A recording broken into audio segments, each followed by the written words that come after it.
Hello everyone, আমি শর্মিষ্ঠা তোমাদের সাথে নিয়ে চলে এসেছি চিড়ের পোলাওয়ের রেসিপি। চিড়ের পোলাও করার জন্য প্রথমে চিড়েগুলো গরম জলে ধুয়ে নেব। তারপর কড়াইতে ঘি গরম হলে দিয়ে দেবো কাঁচা বাদাম, তার মধ্যে দেব অল্প একটু নুন। এবার বাদামগুলো ভাজা হয়ে গেলে বাদামগুলো তুলে নেওয়ার পরে ওই একই ঘিয়ের মধ্যে দিয়ে দেবো কুচনো আলুর মধ্যেও দেবো পরিমাণ মতো নুন।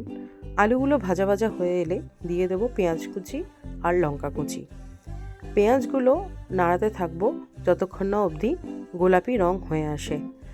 পেঁয়াজগুলো গোলাপি রং হয়ে যাওয়ার পরে দিয়ে দেবো সিদ্ধ করে রাখা চিড়েগুলো। দেওয়ার পরে নাড়াতে থাকবো। এই পর্যন্ত যদি তোমাদের আমার ভিডিও ভালো লেগে থাকে, যদি তোমরা ইউটিউব থেকে দেখো তাহলে সাবস্ক্রাইব করো, ফেসবুক থেকে দেখলে ফলো করো। দিয়ে দেবো ভাজা বাদামগুলো আর দেবো পরিমাণ মতো চিনি। যে যেরকম মিষ্টি খাও সেই পরিমাণে চিনি দেবে। আর নাবানোর আগে দিয়ে দেবো 1 চামচ ঘি। তো সকলকে অনেক ধন্যবাদ আমার ভিডিওটা দেখার জন্য।